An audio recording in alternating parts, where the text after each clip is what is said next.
This story is pretty embarrassing. Never thought I'd tell anyone this story, but I eventually did tell my wife because she's a sweetheart and I trust her, and we had a good laugh. This is Wrestling Anonymous, so it's totally safe for me to tell my story, right? Okay. It was the early 80s, and I was watching wrestling with my mom and dad. We did that a lot when I was young. I was only about 8 years old, and my parents were in their chairs, and I was laying on the floor in front of the TV. We were watching some random women's match. Suddenly, I noticed something, an interesting pattern. So, innocently, I turned around and asked my parents, "Why does my wiener get hard when I watch women's wrestling?" And their response was roaring laughter. I was one of those kids who asked a lot of questions, so getting an odd response from the adults was nothing new. At least this time, my innocent question didn't get me in trouble. After some time went by, I went back to watching the match and wondered what was so funny. I guess the incident made an impression in my mind because I never forgot about it. So this match we were watching, it wasn't especially sexy. I mean, it was early 80s. Women's wrestling was like two moms wearing conservative one-piece suits. I think Velvet McIntyre might have been one of them. Just a few years later, that's when women's wrestling turned super sexy with ladies like Magnificent Mimi and the Girls with Glow. And by that time, I'd hit puberty, and I figured out why my body reacted the way it did. And I figured out why my parents acted the way they did. I guess somewhere in my little 8-year-old brain, I instinctively knew something that I didn't consciously know yet. Since I've grown up, my parents love to embarrass me with stories from my childhood, but thankfully they've never brought up that incident. They both have amazing memories, so I'm kind of shocked it hasn't come up yet.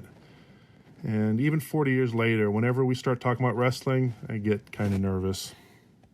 We all have stories of embarrassment, and that's why I love this podcast, and that's why I love that you have the opportunity to call this podcast, because it's such a good story. It's such a fun story. A coming-of-age tale.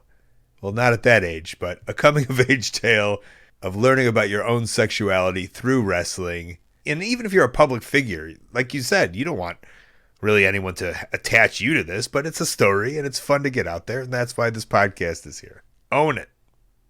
That's what I would do. I have a lot of embarrassing stories, and for me, it's if you own it. You own it, you can get in front of it, and you can claim it as yours and have pride as you say it. So I can tell there's some guilt behind the voice. I think that's one of the reasons I also played it, because I could almost feel your shame and your guilt, but you're like, I should probably tell it. It's a wrestling story, and I agree with you, and I'm glad you did, and I appreciate it.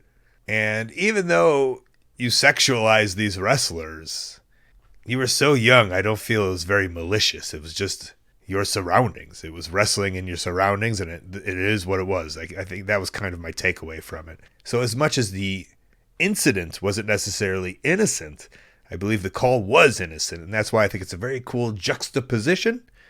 Did I just learn a new word? No, that's been in the bank for some time now. But I did think it was a good juxtaposition, one more time, of sexuality and innocence. Thanks for sharing.